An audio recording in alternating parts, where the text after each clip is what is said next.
निम्बार्क संप्रदाय है तो भगवान निम्बार्क से पहले इस संप्रदाय का नाम सनक संप्रदाय था, क्योंकि सनकादिकों से प्रारंभ हुआ। भगवान श्री राधा माधव का सम्मिलित श्री वपु हंस अवतार के रूप में प्रकट हुआ और आपने दीक्षा दी है सनकादिक ऋषियों को, और सनकादिक ऋषियों ने शिक्षा, दीक्षा, तिलक और श्री राधा सर्वेश्वर की सेवा देवऋषि नारद जी को दी है, और देवऋषि नारद जी ने श्री राधा सर्वेश्वर की सेवा, शिक्षा, दीक्षा, तिलक आदि श्री निम्बार्काचार्य जी को दिया। तो पृथ्वी लोक में श्री निम्बार्काचार्य जी से यह सनक संप्रदाय निम्बार्क संप्रदाय के नाम से प्रसिद्ध हुआ है। और आचार्य श्री निम्बार्क से पहले दीक्षा देवऋषि नारद जी ने उनके पिताजी को दी थी भगवान के संकेत पर, ये आपने देखा।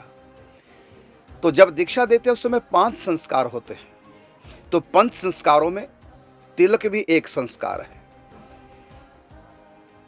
तो तिलक दिया गया, आपने देखा होगा कि तिलक से पहले जब तिलक दिया गया देवऋषि नारद जी के द्वारा दीक्षा के समय 5 संस्कार जब किए, तो उससे पहले तिलक उनका वो नहीं था, क्योंकि उस समय वो तिलक लगाते थे, उनको तिलक मिला था पुरोहित जी से।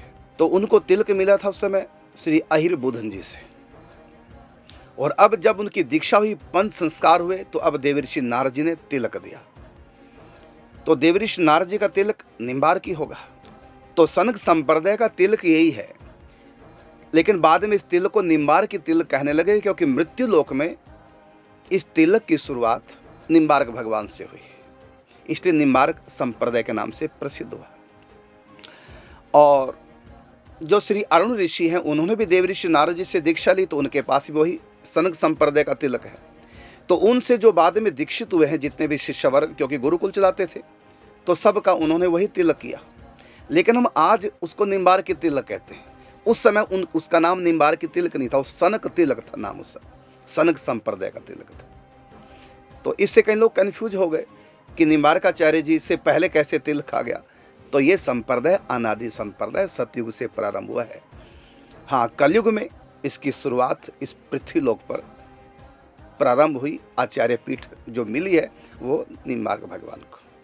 और जो अरुण ऋषि हैं श्री निम्बार्काचार्य जी के पिता, उनको आचार्य पीठ नहीं दी थी, उनको शिष्य तो बनाया लेकिन आचार्य पीठ नहीं दी। लेकिन आचार्य पीठ दी है श्री निम्बार्काचार्य जी को, इसलिए वहाँ आचार्य शब्द है। और वहाँ अरुण ऋषि शब्द आता है उनके नाम के साथ, न कि अरुणा आचार्य। वो आचार्य पीठ नहीं दी, वो ऋषि थे। लेकिन तिलक तो वही होगा ना, देवऋषि नारद जी वाला। इसमें देवऋषि नारद जी को जो तिलक दिया वो भी सनक संप्रदाय का, क्योंकि आप सनकादिकों के शिष्य हैं इसी परंपरा से। और अभी आप देख रहे हैं कि श्री नियमानंद जी का तिलक निम्बार्की नहीं। कारण क्या?